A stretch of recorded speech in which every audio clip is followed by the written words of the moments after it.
us live there. Give us your comments and everything. We've got an in-studio guest candidate for school board, Bradley County School Board, Chris Cassida. What district are we talking about here? Second district. Second district. Okay. Chris, how are you doing, buddy? Good. Hey, I don't think his mic's turned on. I don't hear it. There we go. There you go. How about now? Let's try it again. Chris, how are you? I'm good. Oh, good. Thanks good. for having me. I appreciate it. Hey, that's a good. I like that last name. It's got a good little jingle to it. It does. You know anybody else in town may have that last name? A few. A few, huh? Yeah. Well, anyway, the listeners out there, this is Chris Cassida running for 2nd District in the County School Board, and he's my nephew. He's my brother's boy, and he's a well-educated, well-rounded, great father.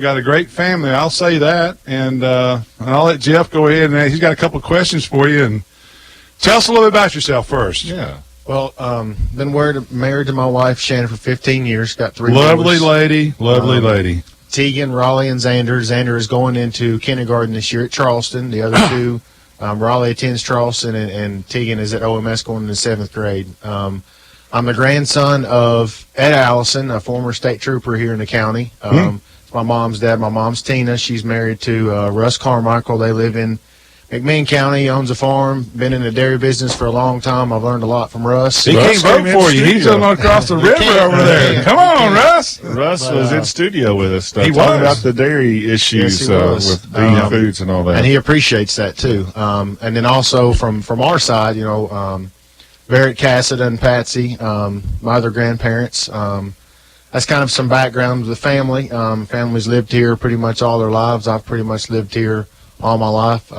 Moved a few times, but ended back up. And just, you know, want to be involved in the local community. I was involved on a board for 4 years out of Murfreesboro, and now I want to get involved locally and try to make a difference. Yeah, and you work for Coca-Cola, correct? Correct. I've been in this system, in the Coca-Cola system, for 12 years. I've worked for 4 different bottlers through transitions. Okay. Been a great company, great benefits, supported for my family, and I think being there for 12 years at my age says a lot about my commitment. Yeah, and on the state level, you got a unique situation. I want the listeners to know about, you know, the boys on that part and the association you were involved with and actually president of, and actually went up to State Hill and got some things done. Tell us a little bit about that. So the past 4 years I served on a nonprofit board, Tennessee Hemophilia of Bleeding Disorders Foundation, and it's based out of Murfreesboro. First 2 years I was just a board member, then became VP, and then last year served as the president, was elected as president. And through that 4-year time span, I was able to advocate on behalf of not only my kids, but all the kids and the people across the state. And what my boys have is a bleeding disorder, hemophilia B severe. And basically what that is their blood doesn't clot. They're missing a clotting factor. You know, back in the day it was called free bleeder. That's what a lot of people referred to it. A lot of people back then didn't really know what it was. They didn't know how to treat it. Well, now with modern medicine and technology, we've come a long ways. My boys get stuck once a week, and they're given factor that their body doesn't produce, and that basically helps keep their levels up so that they're active. But the exciting part of that is they play sports. They don't play full contact. Tegan plays at OMS baseball. Raleigh's played baseball and basketball, so is Tegan. They're very active young men. We've taught them to live with it and not let it live their life for them, and that's one thing that the foundation tried to do and teach the kids. We have a summer camp once a week. It happens one time in the summer. There's we have a walk coming up. There's a bunch of different things that the foundation does. And going back to advocating, we always go to Nashville every year and advocate on behalf of our community. Talk to local legislators, trying to emphasize on the importance of our needs as a community, because it's a very close-knit community. There's about 20,000 people in the U.S. that currently have it. That number is probably a little bit more now. Last year I was able to go to D.C. and how was that? It was interesting. Was it? It's eye-opening. If you've never been and you've never been behind the scenes and really got down in the trenches of it and seen it, it's eye-opening. Like making sausage? It was interesting. I came back with a lot more knowledge than I get just from going locally, just because I think the magnitude of it is a lot bigger. So in doing that, when we went to D.C., me and the secretary, Megan Overby, who was still on the board, were challenged to come back to Tennessee and try to get a resolution done. Some of the other states across the country had already done it. Basically what that is getting the state to actually recognize the months of March as Bleeding Disorders Awareness Month at the state level. Last year, we were not able to get it done in time. We got a proclamation done, but didn't get the resolution done. Mike Bell, Dan Howell, Todd Gardenhire, Kevin Brooks, they all were a part of that and promised me that this year we'll get it done. And we got that done this year. So this year in March, we actually got the resolution done, and now it's permanently recognized throughout, Tennessee history from here on out. And being a part of something like that and making that kind of a difference is huge. And it teaches our boys and even Xander that they can make a difference. When you put your mind to something and you're determined to do something, nobody can stop you from doing it. And that's one big thing that we wanted to do. Okay. You're listening to the Morning Jive with Jeff and Tom on 99.9 FM. We're sitting here with a candidate like we have done with others, and welcome all candidates to come in and speak to us here on our show to let the viewers and the voters know about yourselves and about what's going on. And we're sitting here today with Chris Cassada, who's a candidate for 2nd District Bradley County School Board. And Chris, tell the voters why you decided to run for school board. So I think first off, it's a calling on my life. A few years ago, I was having a conversation with a board member, and was just having a casual conversation like you normally do when we were talking about some board stuff. And I had one of those aha moments where, I realized what my priorities should be and what they were, and that they were wrong. And I know that was God. I know that was the Lord showing me what he wanted me to do. For a long time, I thought it was ministry. Me and my wife have helped with our children's ministry at church for a long time, for about 8 or 9 years. And I come to realize that I was chasing a career at Coke, but in reality, that was not what God wanted me to do. And then when I finally understood what the plan was, and the plan was to serve others in any capacity possible, that's when things started to flourish. And it was at that moment when I realized, this is what I want to keep doing. And then I became the president of the board, and I felt like 4 years in was enough, and he was calling me to do something different. I'd been talking about running for school board for about 2 years, been considering it, and I felt like the timing was right, so I put my name out there. All right, good deal. And tell us what you see as the greatest needs for the Bradley County schools, and in particular, I guess in your district, and tell us what you have identified as those greatest needs. Well, I think one of the biggest needs as a whole is our teachers. Our teachers are invaluable. Teachers are not just people that get up and go to work every day just because they have to. They do it because they want to do it. They're passionate about it. It's a calling, not just a job to them. And I think that needs to be a big emphasis. Obviously, students are first and foremost, and every decision that's made, that needs to be the priority, and that will be my priority. They'll be first and foremost in all the decisions.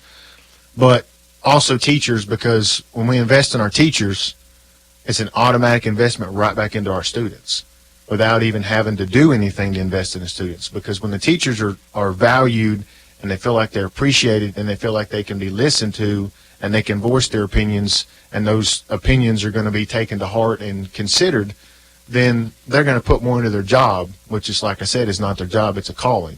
They're passionate about it. So when they feel that way, they're going to be even more passionate about making a difference. And I can speak firsthand on our teachers that have taught my kids have done a phenomenal job.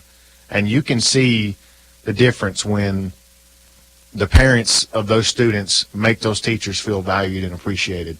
It makes a big difference. And I think that's something that's very important is, our teachers need to feel like they have a voice, and I want to be that voice not only for the teachers, but I want to be the voice for my whole district. And in my district, speaking on that behalf, I think that's a big thing for me is I want the district to know that I want to be their voice. I want to be somebody that listens first and talks second. Very good. We're talking with Chris Cassida, candidate for 2nd District, Bradley County School Board, here on Whoop FM 99.9, The Morning Jive with Jeff and Tom. And the last question I would have for you is how will you, in particular, how will you address those needs that you have identified? What will you do to address those needs if elected? I think being in front of the staff, the teachers, from the top to the bottom, from the principals to the teachers to the cafeteria, just getting out there and being visible and letting them know that they can talk to me and that they can call me when needed. And same with parents and grandparents and great-grandparents. The district, District 2 needs to know that when they cast their vote for me, they can be confident that I'm going to answer the phone, that I'm going to be there and do what I'm supposed to do. And I think that's the biggest thing is being visible and allowing myself to be contacted. I think that speaks volumes when they know that they can do that, because then we can find out about the things that really need to be done internally. And I'm a parent. Me and my wife are parents, so we understand what the other parents go through and the teachers go through and the principals have to deal with, because we're there. We hear about it. This year my wife is over the media at Charleston. So we've got a good relationship with a lot of the teachers at Charleston and at OMS. And I think that's important. But being visible and letting the district know that, hey, Chris is available if I need him, I think that's the biggest way to make an impact. And early voting has already started and is underway. Election day is August the 2nd. And where will people, what precincts will people be able to vote in the 2nd District for Chris Cassida? Walker Valley. Walker Valley? Yeah, that's on the one and only yes, precinct that the day of the election. Okay. Well, Chris, also let our listeners know how can they contact you, or if they want to get out and help you, well, how can they do that? So we have Facebook, Instagram, and Twitter accounts set up. We also have a website. All that can be found online, and also my phone number 423-715-4754. You can call me anytime. They can call me. They can talk to me. I've already had a few conversations with a few people over the phone. People with some questions and good questions. So I'm here to be talked to and reached out to, and that's what I'm supposed to do. How are you received in 2nd District? When you go out and knock on doors and talk to people, how are you received? Positive. It's been positive. I think a lot of people in the district that I've talked to are excited to see somebody like myself getting involved. Somebody young, yeah. Innovative ways of looking at things and thinking of things, just a different mindset. And I think that's important too, because like I said, we have to focus on the now, but we also have to focus on the future. If we're not focusing on both and we're not preparing for the future, we're not really making the investments that we say we're making. And that's one thing that I've learned in those past 4 years is, you can focus on the now, but if you're not preparing to get to the future and don't have goals set and you don't know how you're going to get there, then you're not doing what you're supposed to do. All right. Chris Cassida, candidate for 2nd District County School Board. That's the north part of the county. And your precinct will be Walker Valley. If you vote at Walker Valley, you have the ability to vote for Chris Cassida and for school board. And we appreciate you coming in today, Chris, and we wish you the best of everything. Well, I appreciate you guys having me. And again, District 2, I asked for your vote. All right. And, of course, I knew your father, and he's a great man and fine fella, and we miss him a lot. So, we do. All right, Jeff, we're going to carry it out of here. We're going to have a little Bee Gees, I should say. Bee Gees. Can you guess this song? Jive Talking? Jive Talking. That's what it's going to be here. We're going out. The Morning Jive with Jeff and Tom. People, you're listening to Morning Jive with Jeff and Tom. We'll be back Monday morning at 7 a.m. Get your cup of joe and let's go. If you're not gone by now, you're late for work. You better get up. Quit hitting that snooze button out there. Until then, upward and onward.